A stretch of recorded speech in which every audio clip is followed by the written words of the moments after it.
You can throw the records out in a rivalry game. Miami Hurricanes have been the far better informed team so far, but the Florida Gators are going to come in desperate, looking to turn their season around.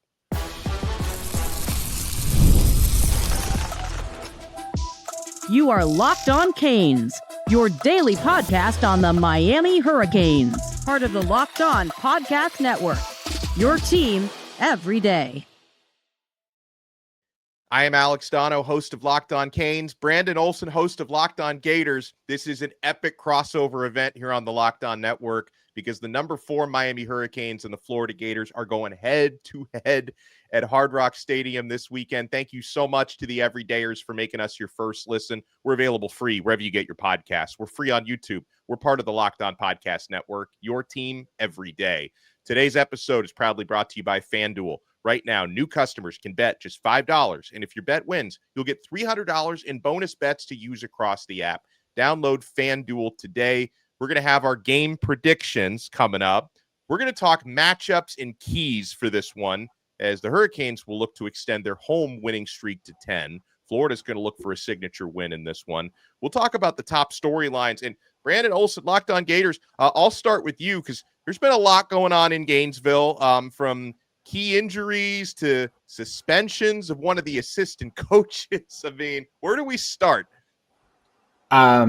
Start with the fact that I am so upset that this isn't an undefeated versus undefeated game, because I was really looking forward to it all summer. I was like, if Florida can even be 2-1 going into this game, I'm going to talk so much trash to Donno's listeners.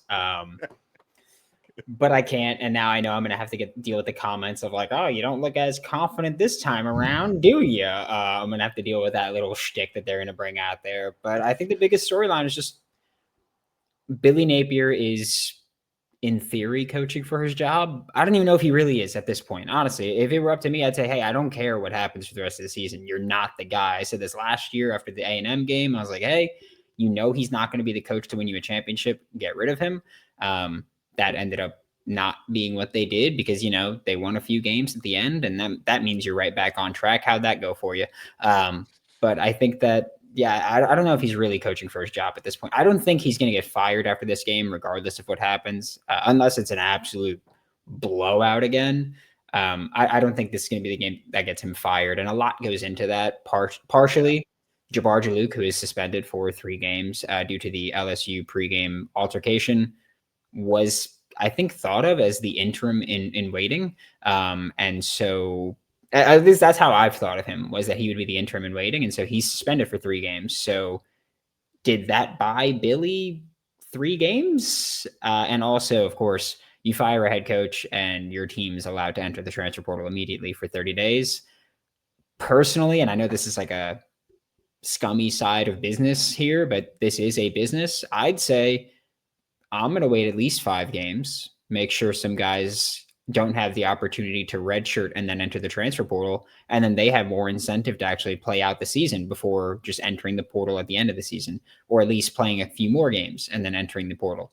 So I think the biggest thing for Florida is just like is this team going to show up for Billy once again? Because last year we all thought Billy was gone, and then they showed up like crazy and rallied behind him. So I think for Florida, that's got to be the biggest storyline of, will they do it again, and do they still believe in Billy, which I do think a large portion of that locker room still does. Yeah, I think for Miami, the first obvious thing is keep consistency. Don't take your foot off the gas, because a lot has been working for the Hurricanes so far. The mistakes have been down overall this season. The trenches have been dominant, which is really what Mario Cristobal envisioned when he took this job. The offensive line has been really good for the past couple of years, but the defensive line, I think, has taken a big step forward.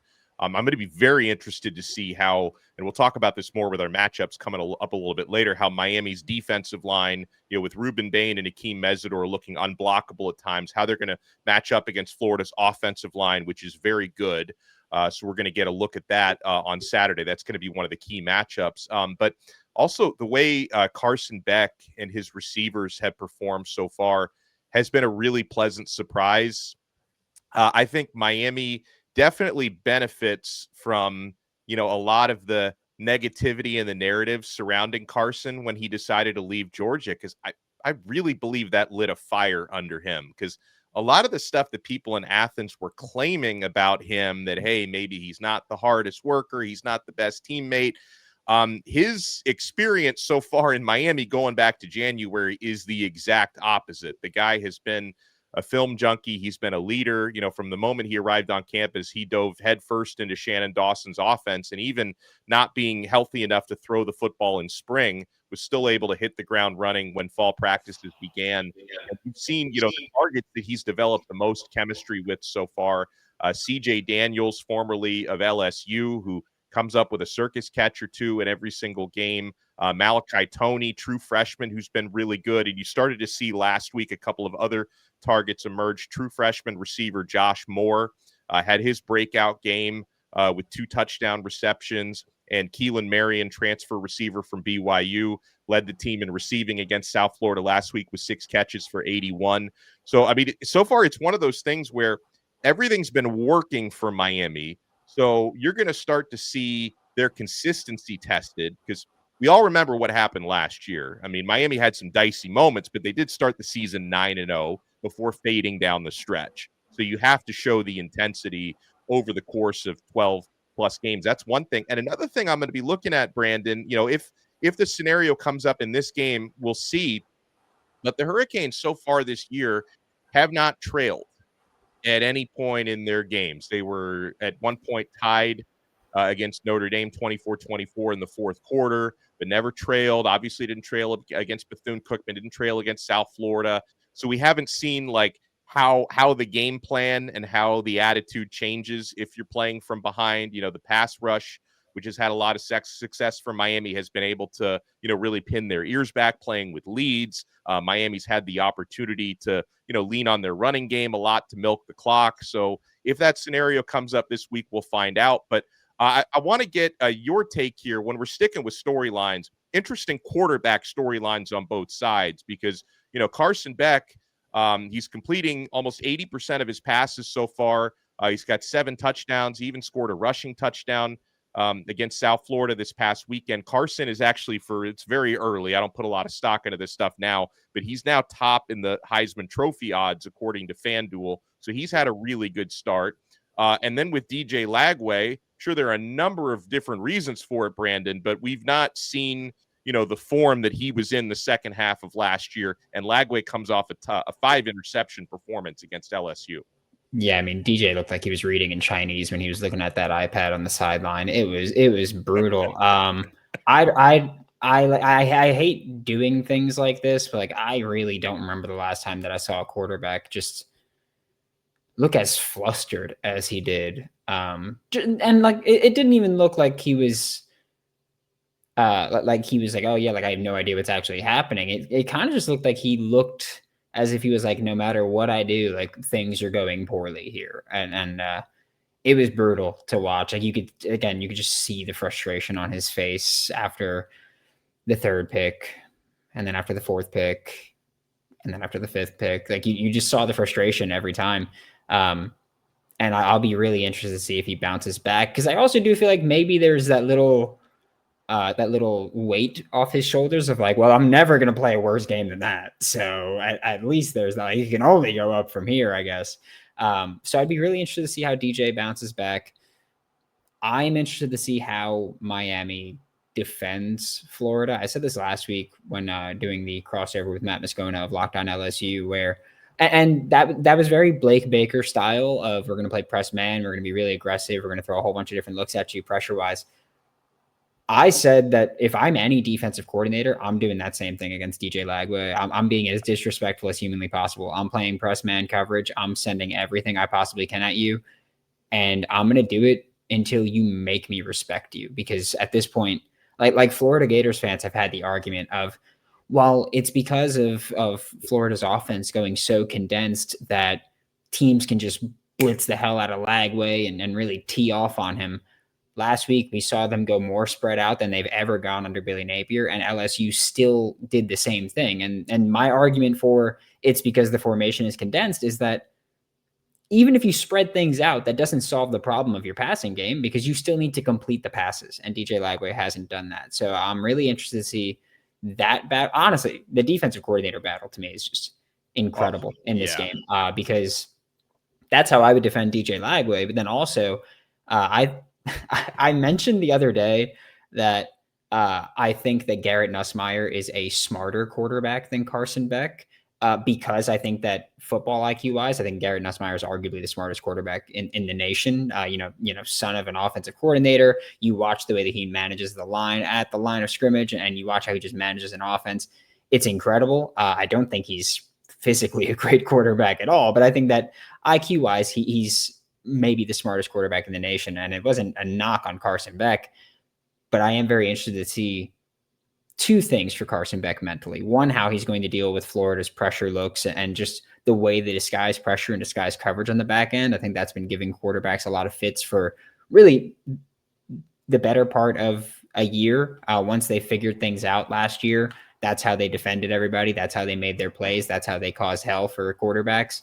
And then also just from a confidence standpoint from Carson Beck, like he's been playing very well, but last year he played one of his worst games as a college quarterback against Florida with the 3 interceptions. 2 of them were just awful decisions that you can't really excuse. So I'm just interested to see how he bounces back. I'm not saying that's going to be a struggle for him. It's just a thing I'm interested to see. How do you kind of shake that off? Because he's also obviously in a completely different setting than he was in last year. Yeah, no doubt. And we're going to talk about the matchups and the keys that are going to decide this game for either side. We're all over the place. We're on Locked On Gators. We're on Locked On Canes. Make sure you subscribe to both of our channels, because we've both got a lot of pregame material coming up before Miami hosts the Florida Gators, 7:30 p.m. on Saturday. Key matchups coming your way next. You want to keep it locked right here. We're only getting started on this brand new episode.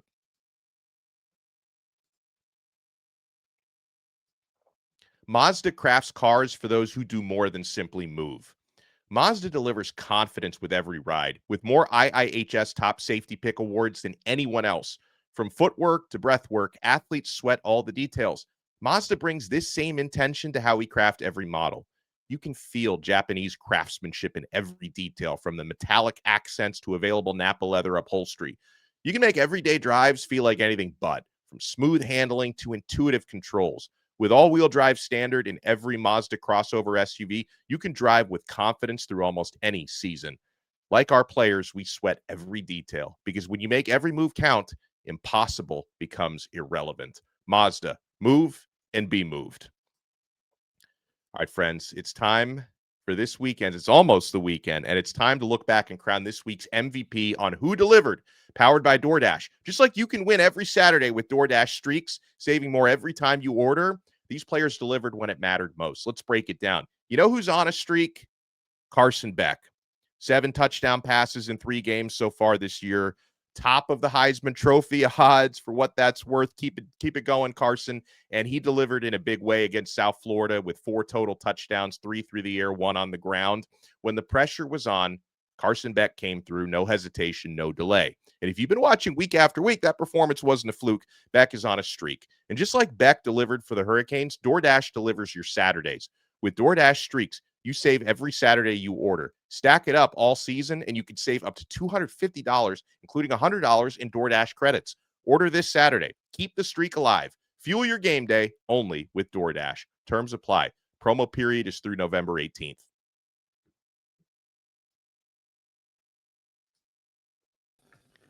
Thank you for making this crossover episode of Locked On Gators and Locked On Canes your first listen. Alex Donno from Locked On Canes alongside Brandon Olsen from Locked On Gators. And, you know, Brandon, again, like my big picture here from the Florida side, in my opinion, this is a team that obviously has not produced the results of their talent level. And so, like, from a Miami point of view, I just hope this isn't the game when Florida decides to stop shooting themselves in the foot at every opportunity.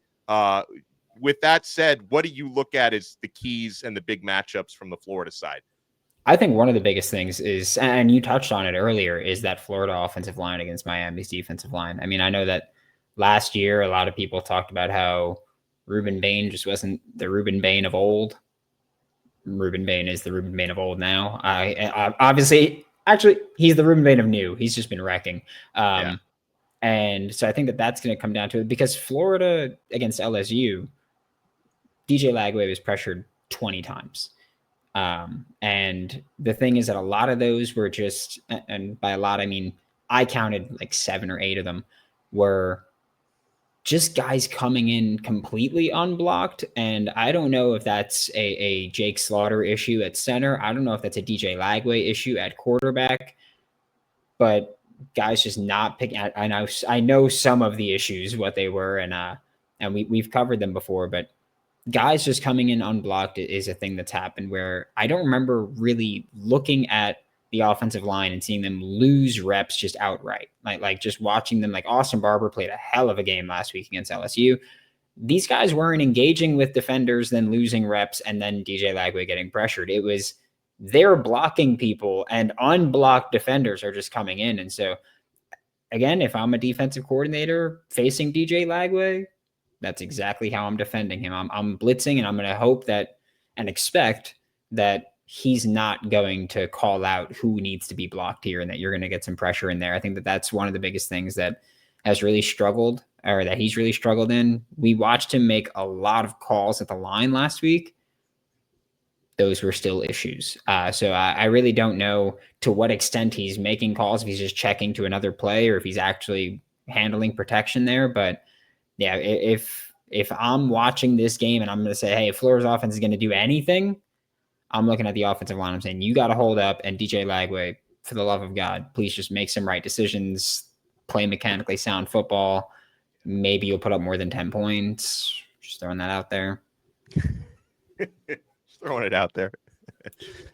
I mean, when I look at yeah, I mean, one of the big things from the Miami side here, and you know, it's been so far so good for Miami's offensive line, but protecting Carson Beck is always going to be paramount. I mean, this is a little different from, you know, the Cam Ward era where he can kind of improvise no matter what the offensive line is doing. Carson Beck, he can pick you apart if the pocket stays clean. So far this year, the pocket has stayed clean, and it, you know, Miami gets a little lucky here that apparently Caleb Banks is not healthy enough to play this game on Florida's D-line and seems to be out for a long-term injury. So Miami keeping a clean pocket for Carson and also getting some push in the running game. So there's some things. And with, you know, I know that I think Florida, it's pretty clear Caleb Banks is not going to play.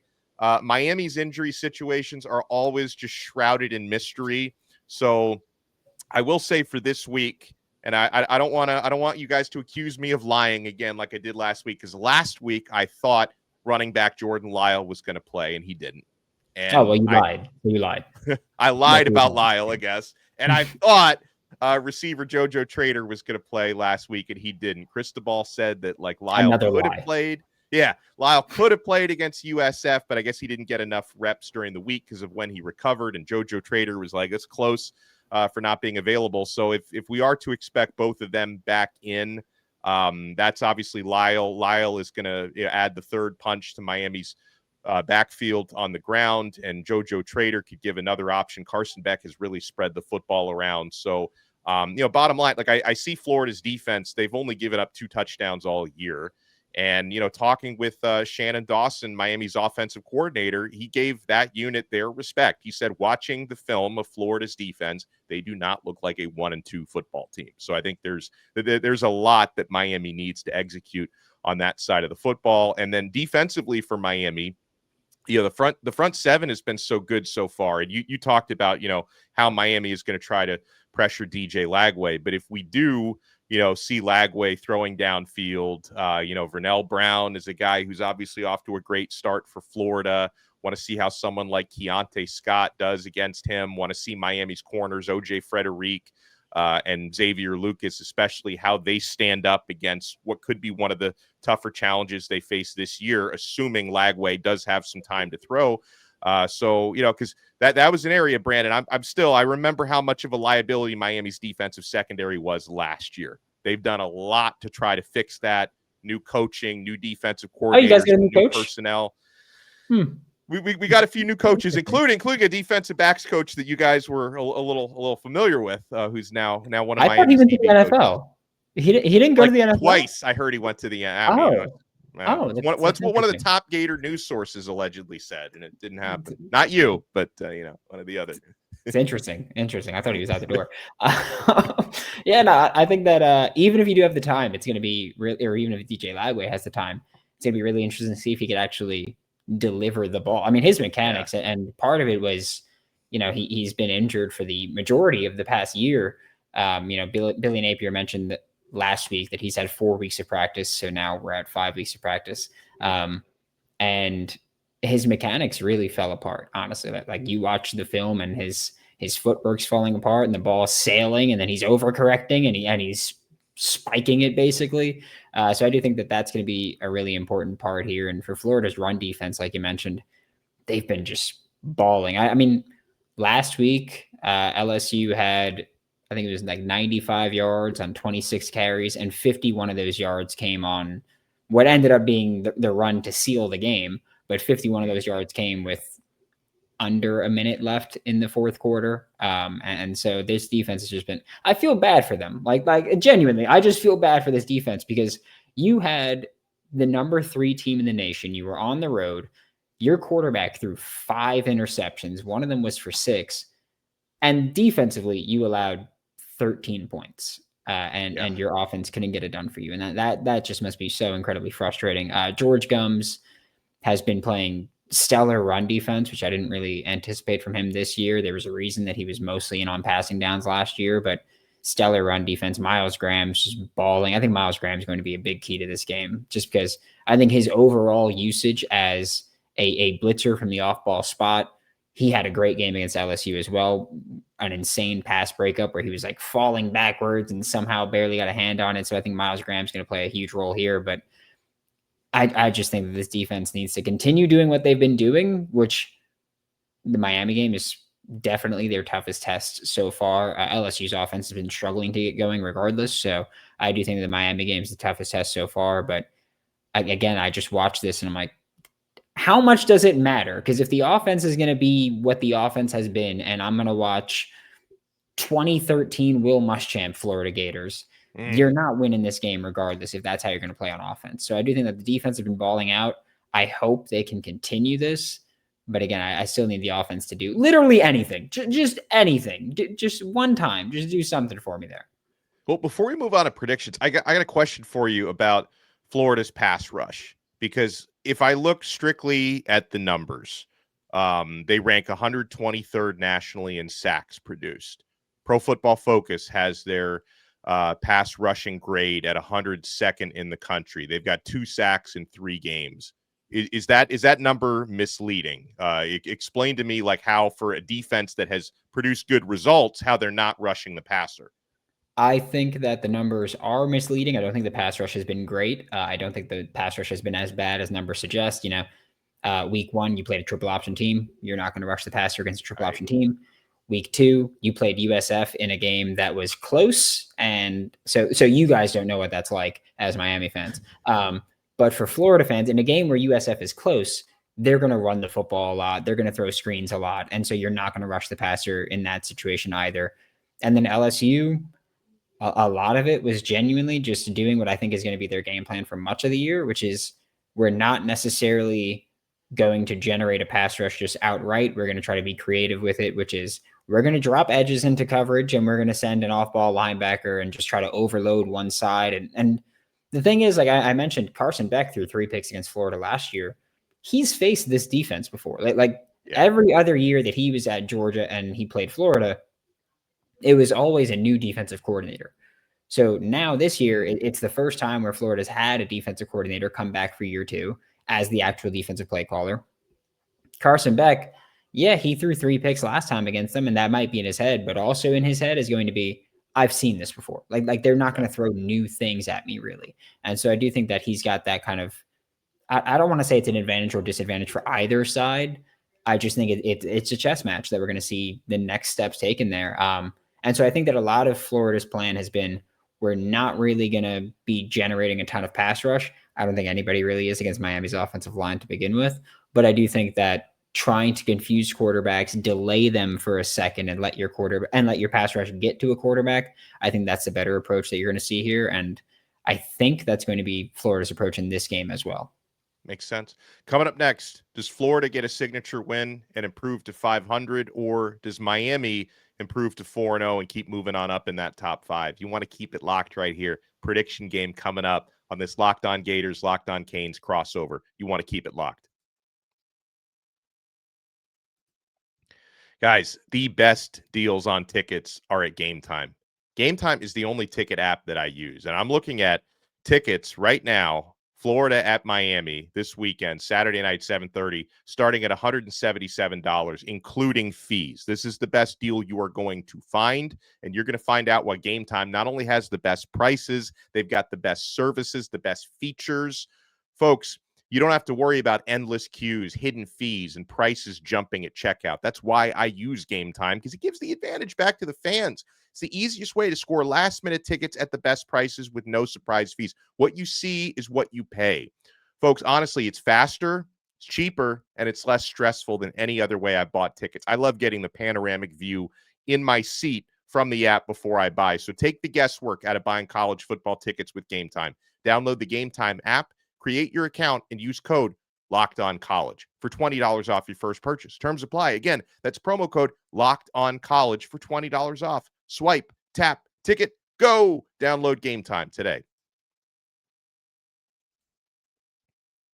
Thank you for making this Locked On Canes, Locked On Gators crossover your first listen and your first watch. We're available free wherever you get your podcasts. We're free on YouTube.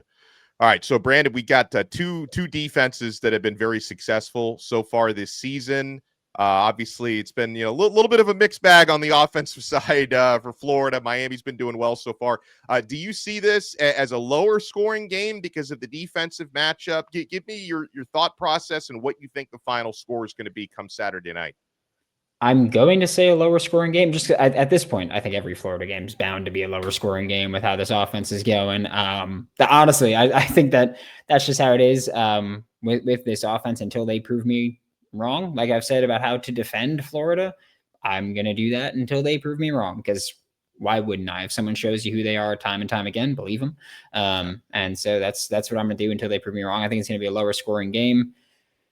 I hate myself. I hate myself for this. This is tearing me apart. Oh, I'm going to pick Miami to win this game. As much as I don't want to do it, and as much as I've said, like, I don't know if I have it in me to say Miami's going to win this game. I'm going to pick Miami to win this game, but I'm not by any means saying that it's unwinnable for Florida because, right. Like you mentioned, if Florida's defense plays at, let's say 80 to 90% of what they've been playing at, that'll still be a very good defense.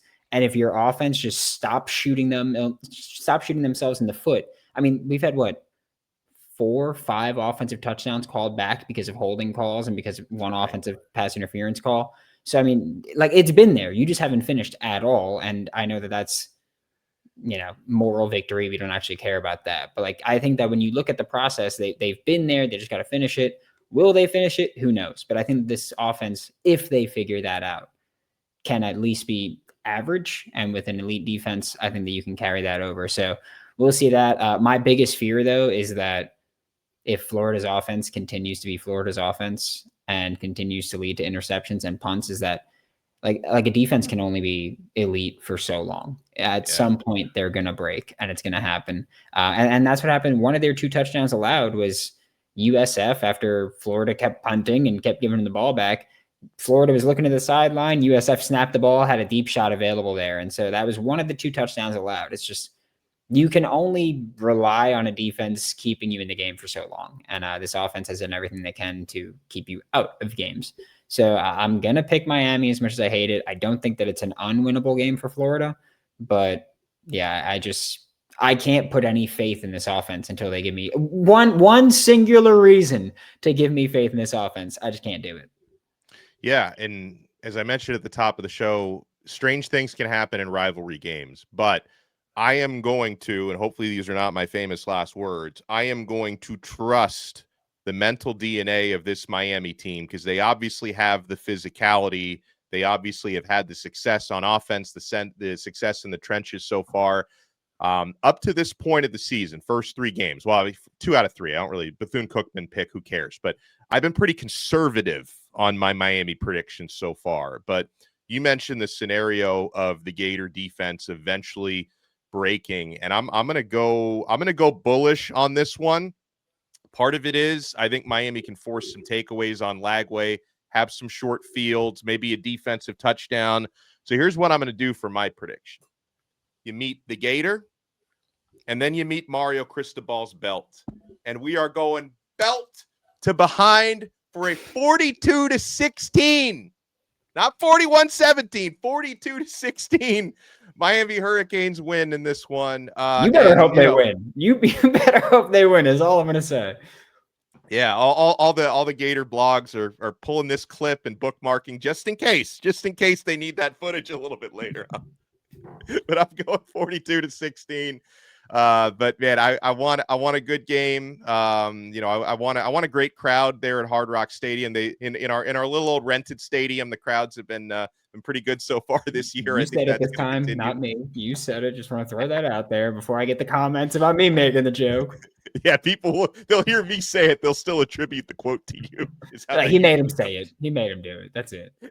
It's hypnosis.